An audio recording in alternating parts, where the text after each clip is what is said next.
Okay, I'm Smedes York and going to talk today about Everett Case, the legendary basketball coach at NC State.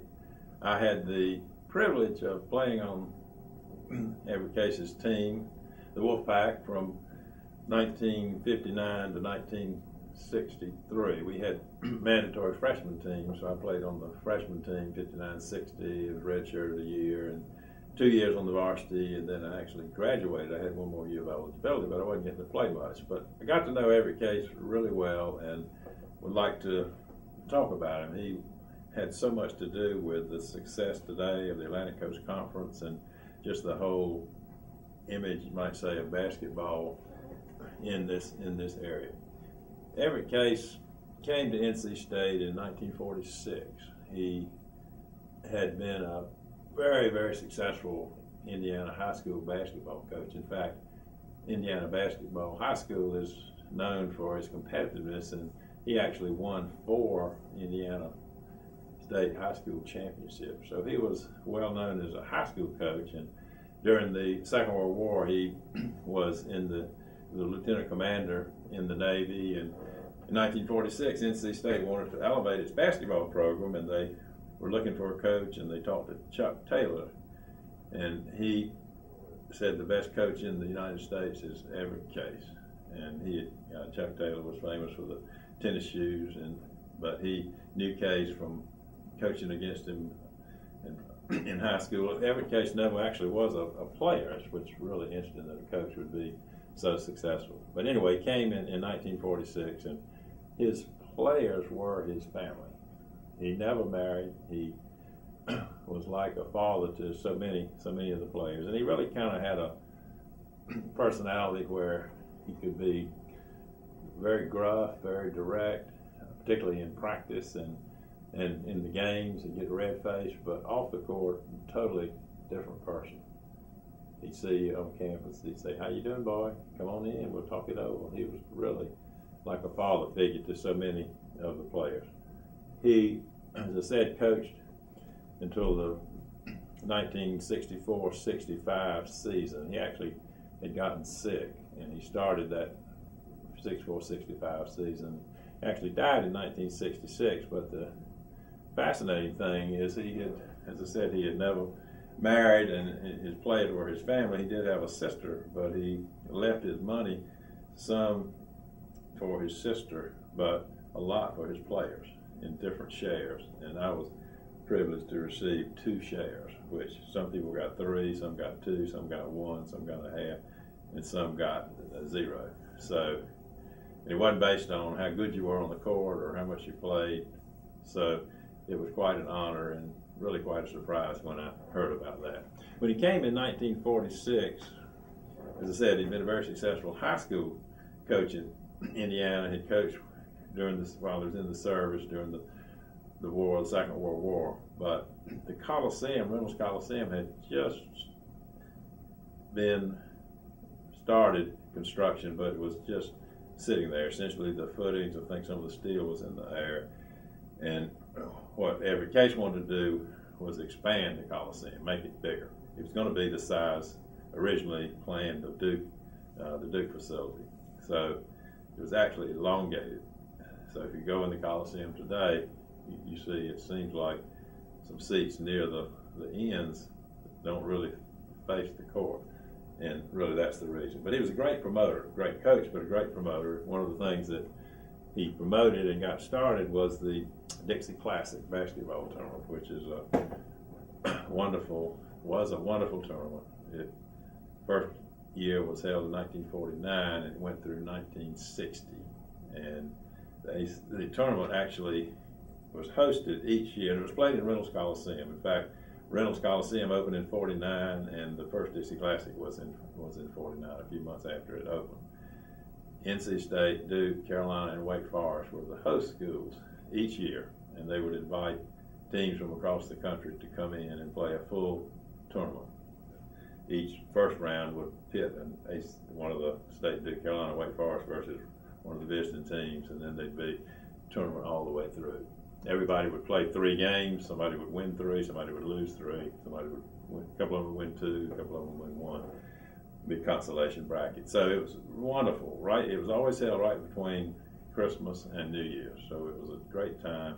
Kids like myself, my dad would say, well, if you behave, I'll have Dixie Classic tickets in your stocking. And so many kids went through that experience. So again, he was a great promoter. When the Atlantic Coast Conference started, Everett Case was the king. He'd won a number of Southern Conference championships. And when the ACC began in 53, 54, he won a number of ACC championships in those early years. And because of his success, and I said it built up basketball, Carolina, UNC hired Frank McGuire. They got tired of losing to NC State, and then eventually Duke got Vic Bubas, Bones McKinney, so that was a great time for Atlantic Coast Conference basketball.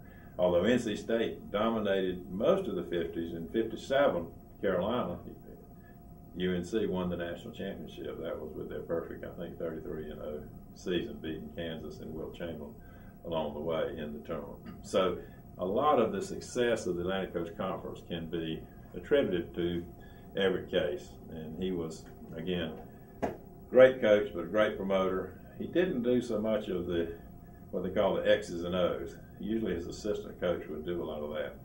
In fact, my the last couple of years playing on the team, NC State had hired Press Maravich to come up and be the assistant coach.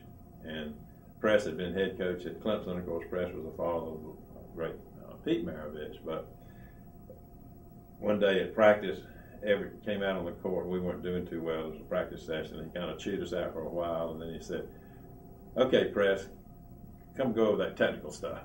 Being the plays, it was always a great team between Everett as the head coach, setting the philosophy. One of the things that he pushed and was, I think, attributed to him was the fast break, and you don't see it run as in a systematic way as perhaps he taught it, but essentially you'd always get the ball to the guy in the middle. If one of the forwards got the ball, the guard would break to the middle, you'd give him the ball, you'd spread out. And he had some great fast breaking teams, some great success. In 1950, of course, again, he came in 46. The Dixie Classic started in 49. 1950, NC State had a great team. When he came down from Indiana as a high school coach, he recruited Indiana players.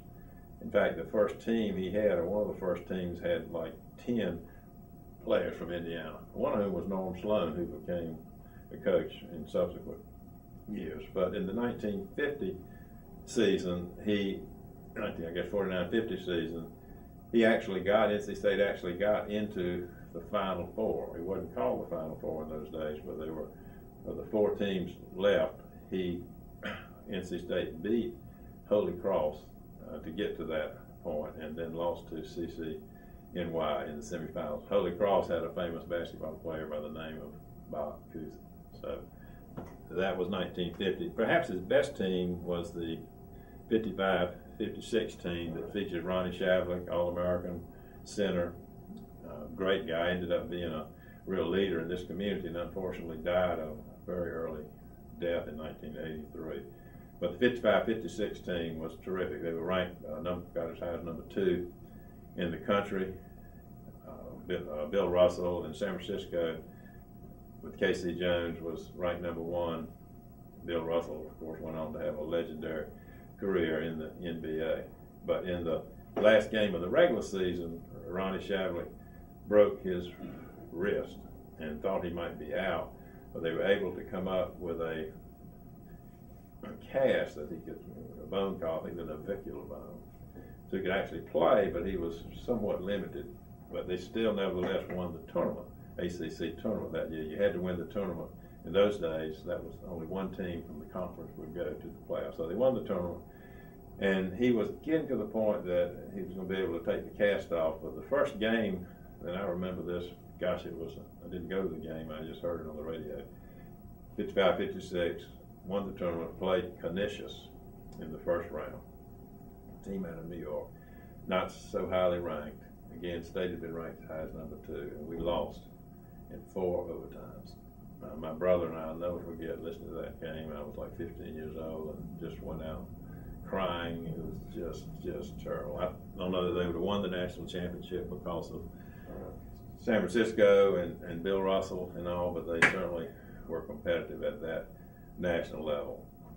They had some really good teams after that. The 58-59 team featuring Lou Pacillo and John Richter, Bob McGilvery, Stepanovich, Danny Englehart. They had a really good team and actually won the Atlantic Coast Conference Championship that year, but were on probation related to some recruiting issues, primarily related to this great high school player Jackie Moreland who came up.